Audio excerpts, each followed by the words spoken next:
All right, every now and then you get a chance to chop it up with Tec Tony, fucking Google engineered genius. What's up? Hey, Chris, how's it going, man? Good. So, talk a little bit about what we were just talking about. Napkin. It's an AI tool. Yeah. How do you use it? So it's called napkin.ai. It's primarily used to design infographics. We're talking like the really nice infographics that you see, and I can't draw a stick figure to save my damn life.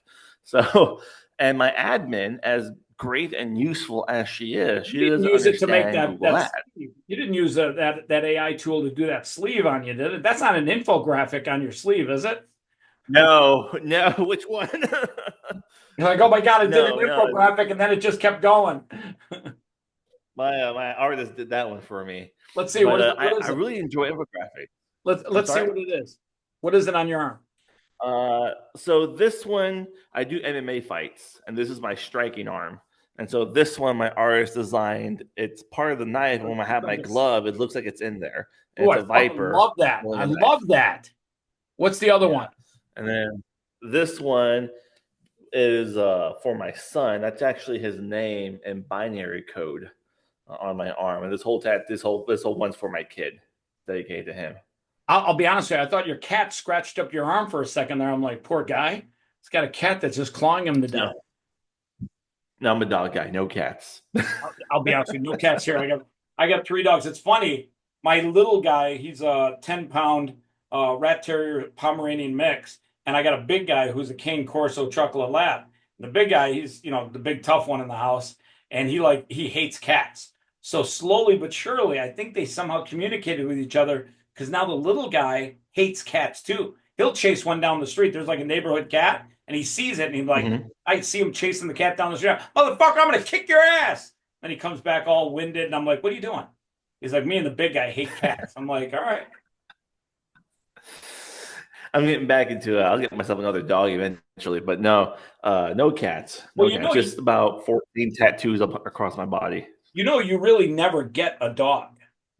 God sends angels down in the form of dogs, and they find you, and they're I agree. designed to watch over you as you watch over them.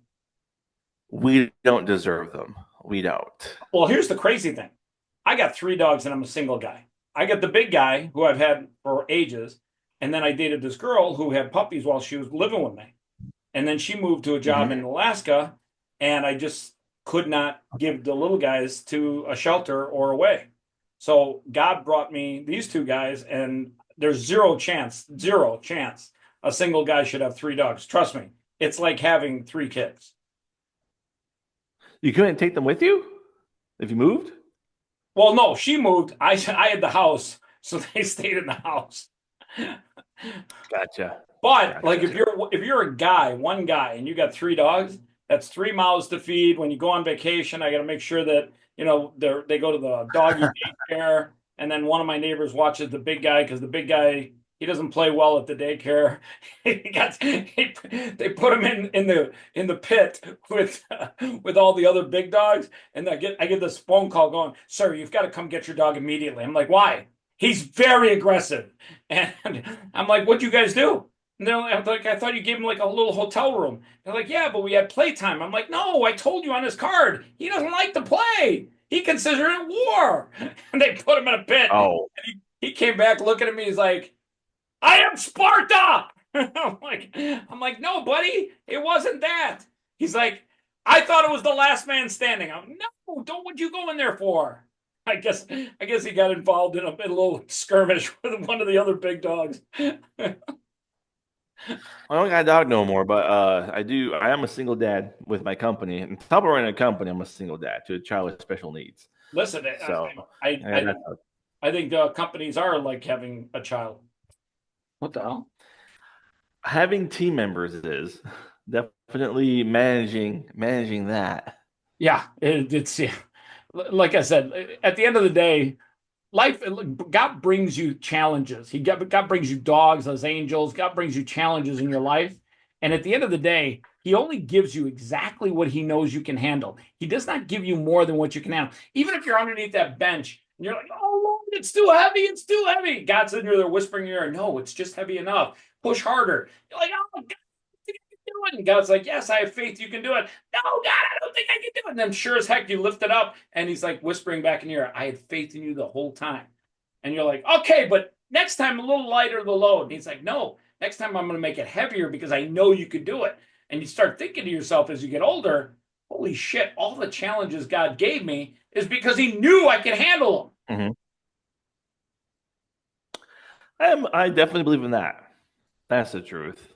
Lots of things I've been through, especially running a business, being a single dad, child with special needs, all that fun stuff. Yeah. Looking back at it, you're like, holy crap. Still here. Still running a company. What's your kid's name, by the way? How old is he now? James. James is 10. James, Book of James. That's a good one. That's a good one. Yeah. 10 years 10, old. He turns 11 this year. The next 5 years, you're going to be dealing with, Dad, I met this girl. I hope not. Oh, yeah. 10 till about 15 or 18. Oh, yeah. It's going to be, Dad, I met this girl. I think I'm in love. You're not in love, James. It's just your first date. It's your first Yes. Enjoy the journey. Yes. That's going to be, I really hope not, but well, we'll see what happens. Listen, it'll be an interesting journey. It'll be like a roller coaster. Woo! Woo! I tell people all the time, in life, you just have to assume that God has always been somebody that loves roller coasters because he puts you on one every single day. Like in the morning, I had a bunch of fires I had to put out, and then I had 3 podcast interviews. And then like throughout the rest of the day, I'm hoping for like a chilling, relaxing day. So I'm hoping that's the part where the roller coaster just goes even Steven. But even when you least expect it, all of a sudden the roller coaster goes, we're going straight up for a second. And you like have to deal with stuff. I think God loves roller coasters inherently. Yeah, that's what I'm dealing with in the company. Definitely some roller coasters going through it right now. Talk a little bit about what you guys are doing. I love hearing the entrepreneurial story. Oh man. So the company I own is Pathfinder Digital Marketing. We are now an international marketing agency. We're top 3% in North America when it comes to digital marketing. And what we're doing is we primarily specialize in Google Ads or PPC. So a lot of PPC, digital marketing, pay-per-click, yeah. So when someone looks up your products, goods, or services on Google Ads, those ads you see, we build and maintain those for our clients. And a lot of marketing agencies, they tend to specialize in one particular niche. Like we only do real estate or dentists or family, whatever, maybe lawyers, whatever it is. Well, I decided when I was younger in my company that I just want to primarily specialize in just understanding Google and Google SEO and how that works, Google PPC specifically. When I first started, I tried to do everything. I was trying to do SEO, I was trying to do PPC, I was trying to do social media. That didn't work because I wasn't providing my clients any value. And mind you, back then I was a man of one show. And so I specialized in PPC. I grew, got really lucky, fell with some really good groups of good marketers. Matt, who owns Matt PPC up in New York. And then my best friend and business partner now, Tim, who owns Tompkins PPC down in St. Augustine, Florida. Him and I, we combined forces. He was the first guy that I actually partnered with to actually grow the agency. And now years down the road, 9 years down the road doing this, we have worked with some amazing companies, not to some of the companies that we work with, they get traded on the NASDAQ. They're publicly traded all the way down to mom and pop shops. Tim Tompkins himself has consulted with the United Nations, which is a Google Ads nonprofit account as well. And he's brought all that knowledge and skill set to my company and growing it also. Now we are if you go to my website, we are almost a full stack development agency. My team has grown. So now we have LinkedIn ads, social media, website design, build and maintenance, Are you doing hosting, but anything our with, primary core is PPC. Are you doing anything with like clip farming? With who? Clip farming? No, not from no, I am not. Do you know what clip farming is? No, I'm not familiar with that. So let's say you got an ad, a video ad, and you go to Meta and you put it on Instagram. It shows up as a sponsored ad in the feed, and you pay them whatever, $5 CPM, whatever it is. You can take that same $5 CPM and pay it to individuals, humans, and have them put it in their feed. But instead of being an ad, it gets about 44% more engagement because it's being posted by an individual. That's something I talked to my social media guy about. As far as I know, we don't, but don't quote me on that. Someone else runs that department. My role in the company has changed recently, as of like literally this year. Tim works in the company, where my job is to work on the company. So doing the podcast and the interviews and the social media and our TikTok videos, all that fun jazz, and the case studies that I work on that go on LinkedIn, all that fun jazz. You should really look into clip farming. I literally think that the engagement is 44% higher, Mm-hmm. and you can get the cost down to 35 cents CPM. 35 cents CPM. On Instagram. Well, I use Instagram, TikTok, and X. So I pay for clips on those Okay, platforms. that is interesting. I'll have to look that up for sure. Well, what you're basically doing is you're paying individuals instead of the company. Mm-hmm. And those individuals, Almost like hiring an influencer, sort of. it is, but you're giving them the actual clip. They don't have to do any creative. Okay, they got posted themselves. That's pretty nice. Yeah, they just grab, upload. Every 1,000 views, they make money. I got guys making $2 to $5 grand a month. Nice. For what? For posting a funny meme or a video that promotes what we're doing. Mm-hmm. Mm-hmm.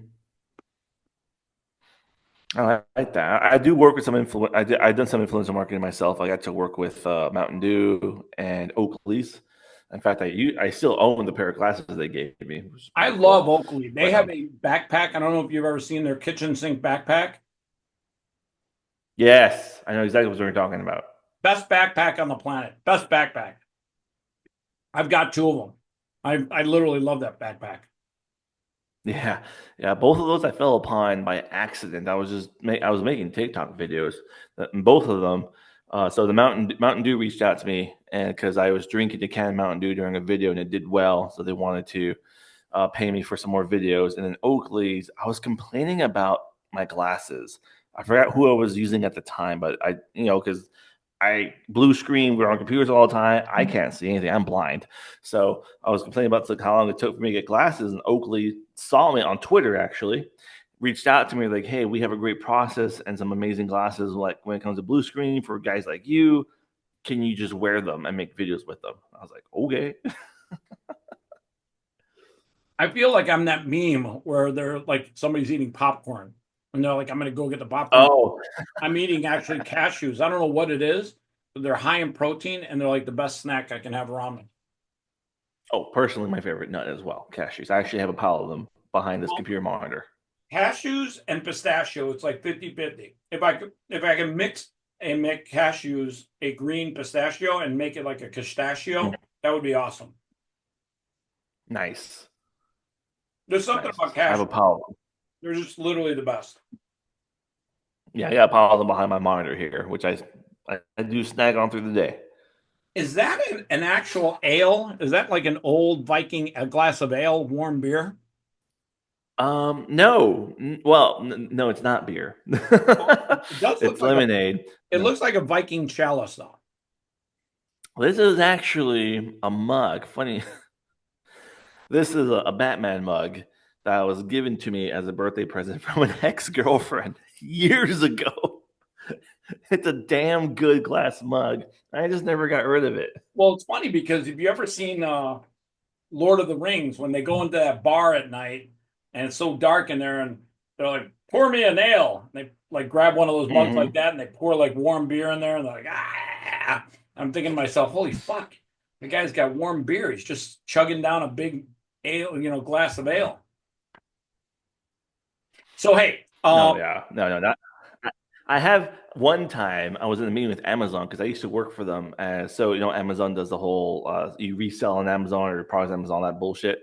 This is during the time when Jeff Bezos was still working at Amazon. So this is before he retired, and so I was helping The I big was ones. paid by Amazon to train their sellers. Anyways, they requested a meeting, or they not requested. They had a teachers meeting at like fucking like 6 o'clock my time, and I was chugging a beer in that meeting, dude. 'Cause my Amazon rep looks at me, he's like, "Are you drinking?" I'm like, "Bro, you scheduled this meeting past 6. Yeah, I'm drinking." And where was this at, in Seattle? No, I was here in Dothan. The lectures were like they're all online via Zoom. But what they would do is that I was being paid by Amazon to help train their sellers on how to use at that time was the A9 algorithm, which Amazon just names numbers and algorithms. And I also had an Amazon store as well back in the day before COVID hit. I was selling my own products off of, and I was a teacher getting paid by Amazon to educate their sellers on how to use Amazon online and sell and whatnot. I haven't touched the Amazon platform since Jeff Bezos left, because when he left, that program I was in changed dramatically and it just wasn't worth my time anymore. So I left. And I was doing Pathfinder digital marketing as well. And that was taking off and growing. So I was like, this needs my attention more than what Amazon's willing to pay me for my time. So where are you out of right now? Where do you live? Currently in Dothan, Alabama. Oh, you're on the East Coast. Yes. Yeah, so it's probably almost 3:30 out there. 2:30 actually. It's 2:22 Central Standard Time. Oh, you're Alabama Central? I thought you were East Coast. Now, the state we touch, Georgia, is East Coast. So if Oh, I threw a wow. rock, it'll land an hour Yeah, I later. was going to say Alabama, Georgia, they're like right there next to each other. I Mhm. thought for sure you'd be on the East Coast. Mhm. I grew up in No, Chicago Central Time. Alabama is the edge of the Central Standard Time. Are you coming to the summit here in Vegas in July? You emailed me that. I have no idea what someone you're talking about. Oh, it's the Podcaster Summit Live. One day, 6 a.m. to midnight. We got live entertainers, 3,000 celebrities and content creators, 50 plus podcasters. Huh. No, I can't say I am. Man, I was not aware of that. Because you mentioned that to me, and I was like, I have no idea what he's talking about. Yeah, plenty of time to plan for it. We're going to have NBA Summer Okay. League players here, Instagram models. It should be a lot of fun. We're taking over a golfing facility. It's a top golf facility over at the MGM. Nice. Yeah. We got asked to do one also down in Lubbock, Texas to kick off Texas Tech. Are you familiar with Texas Tech? I think Red Rebels or something. Yeah. Mm-hmm. They have football in Texas is huge. We're doing a podcaster summit live from Texas Tech during football week to kick off football week, August 26th and 25th. You got my email. You send me that information, man. I sent Because you the one of the website things, link. It'll be on the website again. okay, one of the things that, because my new responsibility in the company being the face of the company, I need to go to more of these summits, essentially. So Well, here, I got a what they better want one to see. for you. Why don't you bring a video crew and I'll give you a podcast bay and you could literally do 20, 30 interviews in one day. Create like a month's worth of content, maybe even 2 months. That would be something. Yeah, okay. That would be something to look into. Here you go. Definitely. So, talk a little bit about what it means to be an entrepreneur in your field, what you did. A lot of people want to start a business, 99 want to start, Uh, one lunatic decides to do it. One out of 100 decides, hey, I'm going to chase my dream, I'm going to build something from the ground up. Talk about how you overcame that fear. I'm always in that fear, man. I run a business, and I have people that depend on me for a paycheck. Like, this is how they feed their families. It's absolutely, it's crazy. Every day I wake up, I look at my phone, check my emails, because digital marketing, Google, it's 24/7 company. So I have team members that while I'm asleep or whatnot, they're handling the other 12 hours of the day worth of issues or whatnot. And I look at every time I wake up, look at my phone, and I go, well, I guess it's all the business to run. Now, I can speak for digital marketing businesses. I cannot speak for anything else. And this is my own personal experiences. If you are planning to do Google Ads specifically, because that's what I specialize in. Yes, my agency does other things, but my Tony specialty is Google Ads. If you plan on running Google Ads for businesses, something that people need to remember, and I heard, it's funny you say this because I heard someone talking about like, oh, I'm gonna be a digital marketer. I was chilling at a coffee shop just working, and I just happened to overhear a conversation. And the guy was said, the young kid, high schooler, said, "I want to be a digital marketer. I want to run Google Ads because it's easy money." And in a sense, I was like, sure, yeah. I mean, it is a monthly, technically speaking, I sell a subscription. Businesses pay me monthly to manage their Google Ads. But what I've learned in running Google Ads and being a small business myself is a lot of businesses, especially brick and mortar companies, brick and mortar stores that depend not just on website traffic, but foot traffic, people to physically walk into their store and purchase something. When I run Google Ads, a business comes to me and they want me to run Google Ads, I am essentially responsible for them to be able to afford to open their business next month and be able to make payroll. My ads will affect that. And so if you're planning on going to digital marketing, you need to do your due diligence and do right by having that understanding of whether you're a freelancer or an agency like myself. I see them far too many times where they don't have respect for the business's ad spend. They're blowing their budget, blowing their money, and kind of just hoping for the best type of situation. And as a small business owner myself, making payroll, in fact, today being Friday, today was payday, so I was making payroll for my employees. It a lot of businesses, a lot of digital marketers understand that being in advertising, you are affecting that. And you need to do due diligence and being educated and understanding how Google Ads work. Google Ads last month alone had 75 updates. And we were joking about it because that's a slow month for Google.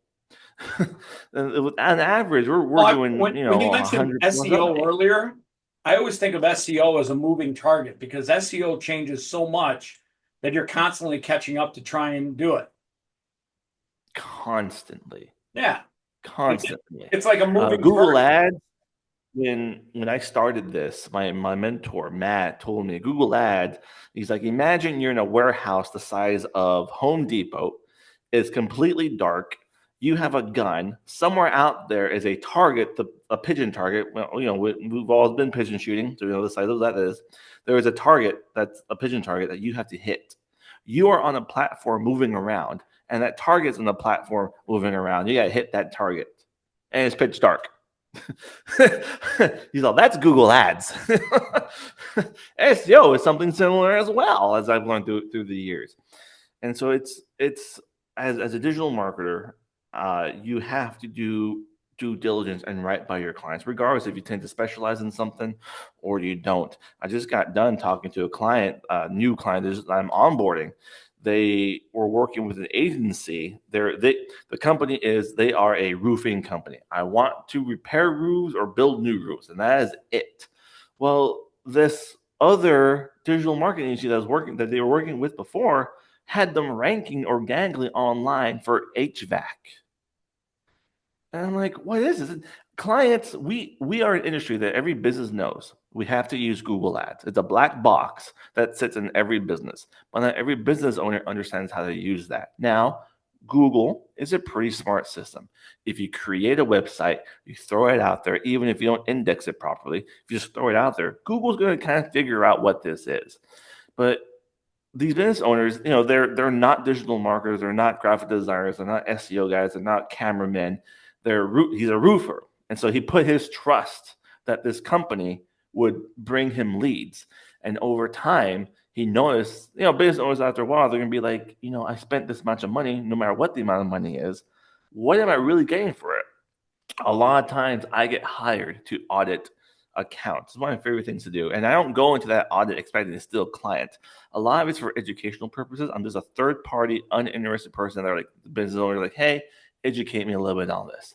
This particular audit, I just looked at it and I was like, bro, you're a what? And he's like, I'm a roofing company. I'm like, okay, so what do you want for leads? He's like, I want to build roofs or replace roofs. Down here in Alabama, hurricane season's about to kick off here. So this is his go time right now.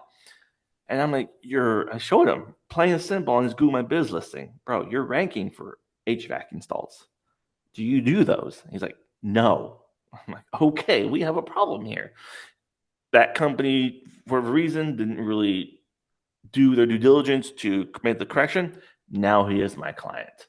And for that, and that's where a lot of digital marketers need to. There's a lot of good marketers, like in every industry, lawyers, doctors, dentists, whatever. There's a lot of good and there's a lot of bad. And sadly, I look at some of these marketing agencies. I'm just like, man, shame on you guys for what you do to this client. Regardless of this client, I have clients that are huge. They're traded on the Nasdaq. They're publicly traded companies, and I sit down with them. My ads or whatever I'm doing for them, whatever I am doing for them, affects their stock market, and it goes all the way down, like I mentioned earlier, to the small mom and pop shop where my ads affect their ability to keep the doors open, which affects their ability to keep employees. And it's not just a system to make money. Now, I've been blessed in my company. I've made some great money. I'm debt free. My company operates at zero debt as well, which is a huge, huge blessing. That's a But that's a I gift. didn't get here. But yeah, it is. It really is.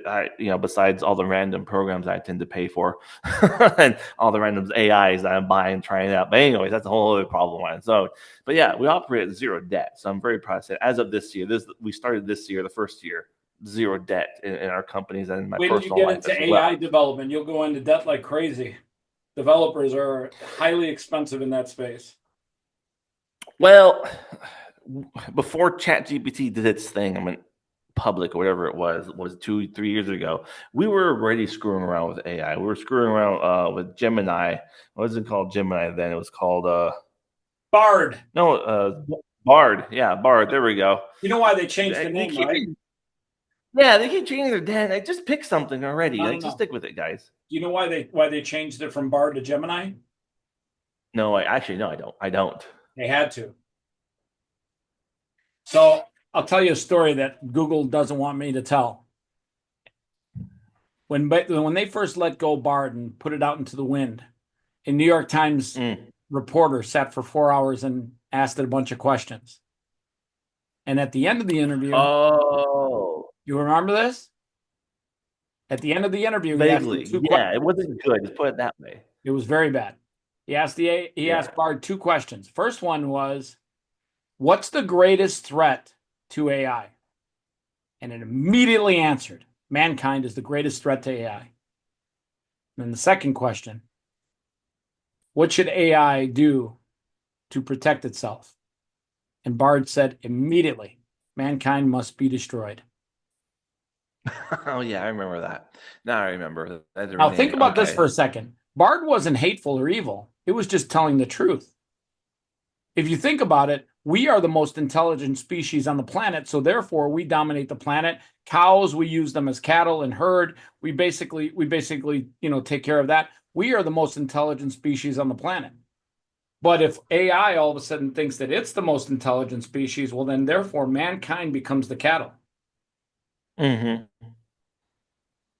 I remember that. Yeah, yeah. We messed with Bard 2 years before ChatGPT came out, so we were already doing some stuff. And this is another thing.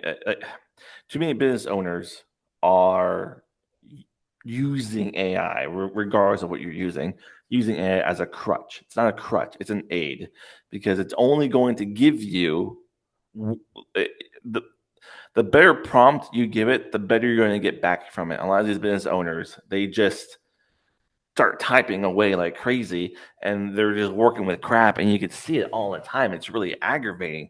I mean, yes, you can use AI to help you design your website. You use AI to help you if you're starting from scratch, like you're a brand new business, make your logo, pick your colors, all that fun stuff. Yes, but it's a tool. It's not the replacement. And people, AI, I don't believe personally AI is going to take your job. I believe those people that understand how to use AI are going to take your job because we invest heavily in educational materials for our team members. Well, I have a Part I of have a working book for coming me out is in that we two pay for your weeks. continued education. I have a book coming out in 2 weeks where I talk. The title of Mm, the book is AI or Die. I tell people this right now all day long. You better figure out a way to get AI to work for you, or somebody else will, and they will step all over your business. You will be dead yes. in the business world. The Yes. I'll give you a great example. I figured out how to get AI to work for me last year. And by January 16th of this year, my personal income was more than all the income I made in 2024. Not because I got some big Wow. deal, but because I was able to scale AI and get it to do 400,000 man hours of work for me every single day and growing. I'll give you an example. Hmm. Our podcast booking engine that uses AI, 9 different AI agents, we're booking 100 podcast interviews a day for our clients, and we're probably going to be at 500 a day in 2 weeks.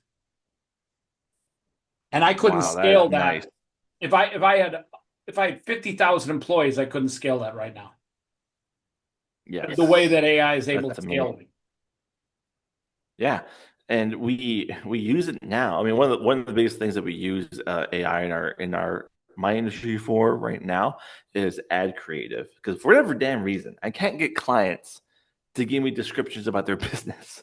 So one of the hardest things of running Google ads is writing copy and is content for these ads. The more content you have, if you Google, the better your ads are when it shows up in search engine, blah blah blah. So we use it a lot for ad creative, specifically verbiage, helping us write descriptions and whatnot. Copy. Now the I cool got to thing tell about you, it is, AI is great at that. Like AI is super good at that. Mhm. Yeah. Yeah, it really helps us out. And the good thing about it is you can have your Google Ads copy 100% written by AI and you don't get penalized. But if you have more than 80% of your landing page written by AI, you'll get penalized SEO wise on that as well. So, as much as the Googles and ChatGPTs and Microsoft love their AIs, they're also designed to de-rank a website that's just AI designed 100%. And you can still catch them and see them. But like on the man hour things, writing case studies is hard. And I use it. If you go to my LinkedIn page as of currently, there's two things that you can check out that I did with AI when it comes to it. One, on my YouTube channel, I was using Google Notebook, which is the backbone of Gemini, wrote some code into it, and I had a conversation with it that it built a podcast for me on it. Two separate people plus myself on it. First time I ever did it, screwing around with it. It was awesome to play with. Notebook It's actually something right can now do on my YouTube. podcasts for you about your business. So I've used Notebook to actually create a podcast where people talk about what we're doing, and it's amazing. Yeah, Like that's a great yeah. tool. It's a fun tool. If you're a business owner, I definitely highly recommend you check it out to help you with your content creation. And then right now, when we started talking earlier, using Notebook to, I mean, not Notebook, I'm sorry, Napkin to help me write better, more Infographic. visually appealing case studies Yeah, we're I doing have a going ton of on. great advertising for napkin.ai. It, it's free. You gotta pay for it. And I know it won't be free forever, but yeah, if you guys haven't heard of it, definitely helps with their case studies, helps you with graphic because like there's only so much hours in the day that you and our admins, can work. And even though my admin is blessed and good at her job, she doesn't understand Google Ads or Google Analytics or Tag Manager or any of that stuff, the technical things of what I do. And so I still end up being the one that has to do the case studies, has to do the studies. And so it helps me organize my thoughts, build out the case studies, and then be able to have really good infographics to accompany my Yeah, work that I'm going to be infographics are not posting easy moving to forward. do. Like if this thing works like it, I'm going to check it out and use it like crazy. Yeah, definitely recommend you check it out. Right now, it's free. And if you go check out my Facebook page, I posted some infographics that I designed. Like I just started using this program 2 weeks ago. First, it was a little learning curve. Now I'm actually starting to implement it into our work. So my next case study coming out on LinkedIn will have fully integrated with that system as well, and it's totally worth checking out. But primarily, our my favorite AI to use is still Gemini right now. It's on my phone. I have conversations with it. It knows who my kid is. My kid has conversations with it. You know, it knows James. It knows James is 10. It knows James has Down syndrome. James has a speech impediment, and he knows James likes Hot Wheels, Pokemon, and dinosaurs. Dude, I growing up, Hot Wheels was the thing. Like I used to have so many of those little Hot Wheels. It was crazy. Oh man, the price of them have gone up. Side note, going off a tangent here. Now, when my kid As long as he has a good week in school, his thing is at the end of the week we go and he gets to pick out one new Hot Wheel per one new Hot Wheel when he All right, you was want to hear something switches. that'll blow his mind? So nobody knows this, but Tesla, a buddy of mine, he works at the Tesla shop here in Vegas, and Tesla Hmm. has Cybertrucks that are die cast. They're like Hot Wheels, but they're on steroids. They're bigger. They're about this big, and Yeah. but they only give those out because they're like in a secondary market. They sell for like, and I'm not kidding you, $1,500, $3,000. People buy them like crazy. But my buddy gave me one, and it's like it's a die cast of a Cybertruck. It's got unbelievable wheels Huh. on it. It's crazy cool. Your kid, I back your in kid would lose his mind. a while back when I used to work for Toyota, we got some pretty cool, awesome die-cast models of their cars. But I tell you what, what's expensive is is not the cars, is the tracks and the tracks that you buy. We're not talking a kit. We're talking just Hot Wheel tracks separate. Because my son, right here, here's a pro tip for you guys: go buy stocks and Hot Wheels because I can't tell you how much money I Isn't that spent on damn Hasbro? tracks. Isn't Hot Wheels Hasbro now? I think so. Yeah, yeah. And like, well, I have a staircase in my house, and so my son was building a track, and mind you, he's 10 years old, and God forbid, I didn't. He didn't have enough tracks to make it down the staircase. So guess who went and bought more tracks? Dude, I used to love. So I'm telling you, yeah. Hot Wheels are the best. That stuff. I'm gonna try and get your kid one of those Cybertruck diecast. He'll lose his Oh mind. my God. I mean, it'll Oh my God. literally be too big for his tracks, but like he'll lose his mind. He'll go cuckoo.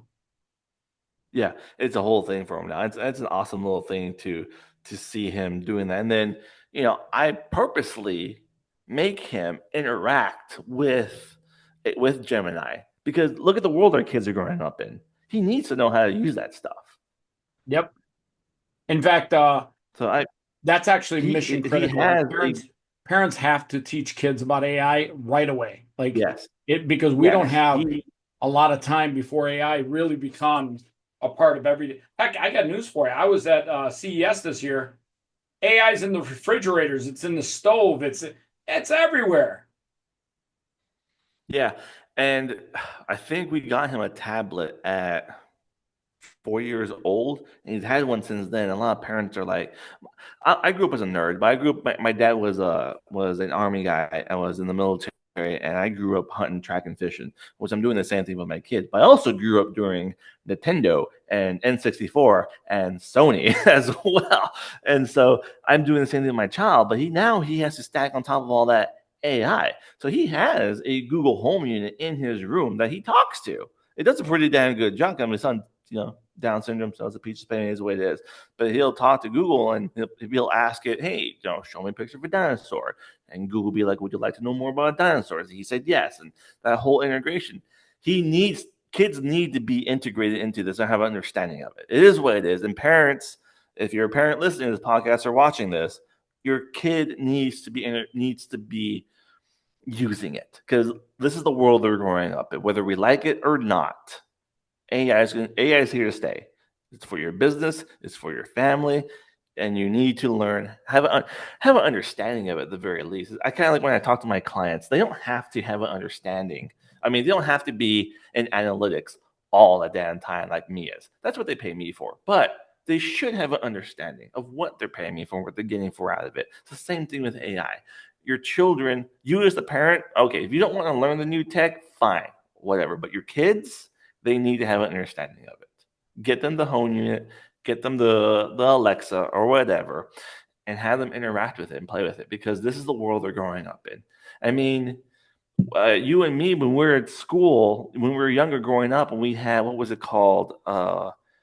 When they make you figure out what you want to do when you're growing up type days. You remember those type of tests you would take and Career days. whatnot? Career days. Career days, yeah. What do you want to be? Digital marketing wasn't on the sheet. Fireman, baby. Everyone wanted to put out the fire. Yeah. Yeah, I took one of those tests. I shit you not, man. I took one of those tests, and I was in high school. And before, I was always just like effing with it. And I was sat down. I was like, all right, I'm gonna be serious about this. I'm gonna take this because I really want to know what I'm gonna do when I grow up. And I was filling in the little dots, pen and paper, filling it in. It said my number one job choice in my life, chimney sweeper. Digital marketing wasn't even a effing. My dad grew In up. My some dad was in the ways, you are a military. My chimney dad owned a sweeper. construction. In I'm some sorry. ways, in some ways, you are a chimney sweeper. I guess I You're was growing up unclogging the watching. chimney so the fire can burn, brightly. I grew up watching Bill Nye the Science Guy, wanting to be an archaeologist, which my dad taught me out of when I was little. And he owns a construction company, so I grew up in that trade. Grew up on a ranch, but I ended up learning how to code, and now here I am, years later, running an international marketing agency with clients in 14 different countries. I'm just I got like, a question. I this got a was not question on for you. career day. I got a question for you. How would some of your clients love to come to a 1 day event and do 10 podcast interviews that are evergreen content, literally meaning they will be up there for years to come? The ones I can convince will be down for that. I can't tell you how many Buddy, if times you I've have to begged my convince clients somebody of for that, content. they're clueless when it comes to podcasts because podcast It content is. tells your No, you're story right. forever. You're right. You're right. I mean, right now, Google. So being a podcast, you can run Google Ads on a podcast now, and Oh, you can? Google is. Yep, yep. If you have so a couple things just came out. Um, when you see YouTube ads, those ads are being ran through a Google Ads account. They're on somebody's YouTube channel. Okay, so that's But a don't you have to baseline. That's the qualify baseline of to run those ads? No, you have to have either a YouTube channel or the right to use videos. So some one of my guys, he does aftermarket parts for his truck. His Ranch Hand allows him to use Ranch Hand's YouTube videos to run Google Ads for. But if you have your own videos, one of the things we can now do is take that audio and it will play just like a YouTube video. You see bumper ads, before ads, skippable ads, all that fun shit you see on YouTube. Same thing for podcasts now across the platform. So Spotify, Apple Podcasts, YouTube Podcasts, all So of it. if I have Some of if I those have a are hundred Google Ads. podcasts, like I have 100 podcasts that we work with, if I wanted to get ads Mhm. into those podcasts so they can make money on ad revenue, can you do that? Yeah, you can run podcast ads. Yeah. Okay. Just like when you run YouTube videos and you can tell it, hey, these channels and these videos, I want my ads to play on. It's a similar feature with the podcast. And now this just came out last week as of this recording. All right. Um, I got 100 clients that, or not clients, but 100 podcasts you can run ads on. yeah. And now this just came out last week. This is how important content creation, specifically video ads, are being used for. It is when you run a search on Google, we all know videos show up on Google search. That's nothing new. It's just your SEO.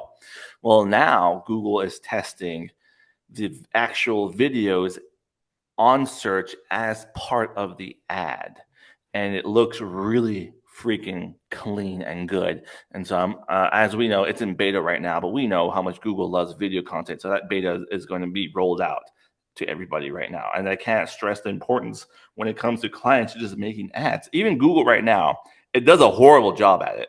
But in Google Ads, if you have images uploaded to your asset library, Google will try to make a slideshow of your images as a video ad. It's terrible. It's better than nothing. Sometimes what I got to work with, because sadly, you're right. Clients are completely clueless and they don't want to put the effort in to make the content. I'm clueless. I didn't even know this stuff existed. Oh, yeah. Now, sadly, as of November of last year, so before when you ran YouTube ads, those YouTube ads, the views and interactions on Google would count towards the monetization of your YouTube channel, but they took that away in November. Still worth running it though.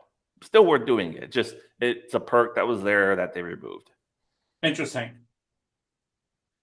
Yeah, we're gonna do some cool stuff together. We're gonna do some cool stuff. Yeah. Yeah. Oh, there are digital marketers in my field that only specialize on the video asset of Google Ads. Like, that's all they do because there's so much you can do with it, so much opportunity. like branding, remarketing. There's on Google Ads. I I forget want what you it's to do me called. a It's called favor. Text me. Do I have your text? I'm going to send you a text afterwards, so that this way we don't put it on the actual podcast. But um, well, my business number is textable, so you can find it. But I'll give you my personal. yeah, no, we'll do that later. But I want you to figure out ways where we can get more ads inside an actual podcast, so it's almost like product placement, where like we literally can have advertisers inside the podcast. Mhm. Because Yes, if we because can do just like that, you do, we built an AI just tool like where we you scraped 3.97, sorry about that, 3.97 million email addresses, all verified of podcasters. And I'm talking to that list every single day with targeted conversations. And the one thing I know for a fact is product placement hasn't hit podcast yet, where it's actually part of the interview. part of so just like you see like a YouTuber when they say this video is brought to you by today's sponsors, this and that. Those ads you see, they're it's not their stuff. It's a Google Ads account being ran that you're seeing those particular ads on that YouTube channel, whether it's a in stream or a bumper ad, skippable and non-skippable. Those are all live on Google. Those all live on a Google Ads account on someone's YouTube channel. Now we're starting to be able to have the same ability with podcasts as well. Yeah, there's a And all lot. it is, it's right now it's just audio. We have seen them testing audio and visual as well, but really, no one's really looking at a podcast when they're interacting with it. But that's what we're seeing right now in the Google Ads world. Interesting. Yeah, we should figure this out because if you solve big problems, you make big money. Mm-hmm. Oh, I totally believe it. Yes. And getting an ad Yeah. inserted into the middle of a podcast or near the end of a podcast or the beginning, getting an ad inserted into there, and making it part of the product placement, that's a big deal. I wish I had more clients that made content that we can take to test more. Now, mind you, this is brand new. It's only been out for the last maybe 4 or 6 months. It was in beta. It's being rolled out. Some of my clients don't have it on their Google Ads account yet, but I wish more businesses were taking advantage of the amount of ways you can recycle one video. It could be a bumper ad, it could be an in-stream ad, it could be a YouTube ad, it could be a podcast. There's so much that can be done with it that if clients and people just put forth the effort to make the damn content and then work with the marketer that understands it to apply it to their business assets, it could really help out. All right, so tell me one thing. I mean, that's what I do because I don't run TV, radio, or any of that other stuff in the UK. And some of my UK clients, I asked them, "How did you hear about me?" And they go, "Well, we heard or we saw an ad. We started following you on YouTube, and now we just want you to handle our Google Ads accounts for us." You know, that's how I got my clients. Yeah, they saw you on YouTube. It's all that content, that Mm-hmm. storytelling. That's why I tell people you got to get Mm-hmm. on 10 podcasts a month, every month, religiously, because that long format advertising, that evergreen content, it will drive you business more than you can imagine. Every time I get sick of making content, this just happened earlier this month. I was talking to a client of mine, and he was like, "When's your next podcast coming out?" I'm like, "What do you mean?" He's like, "I listen to your podcasts," and I go, "Oh, I should probably keep making podcasts." So let me ask you a question. Can you do 10 more podcast interviews every single month like this? That's I would like to get to the point where I'm doing more podcast interviews. Yes, currently I'm not there. Like I said, this as of this year, this has been dumped onto me. Not, Let I shouldn't say it that way. let It's not my my AI responsibility. work for you. Let Champion AI work for you. Help him, help you, help me.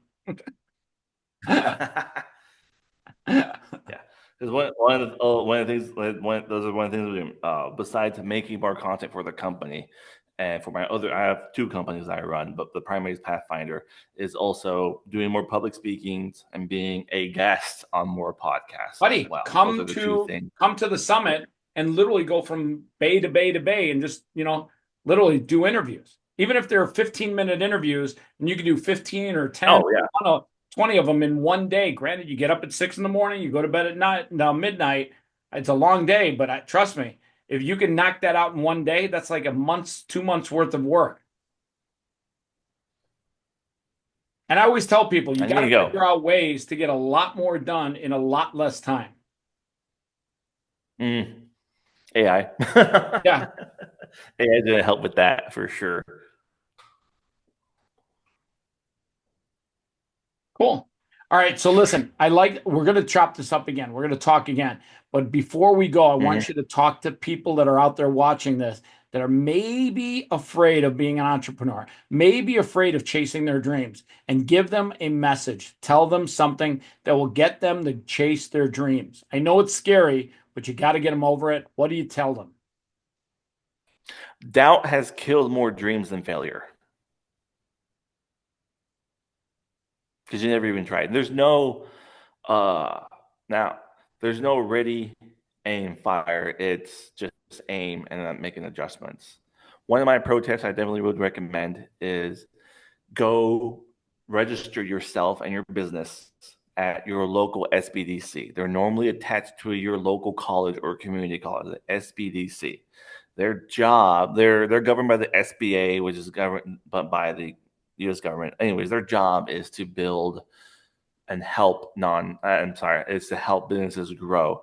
They specifically specialize if you're planning on going in type of business that requires government contracts. They definitely help you big time with that.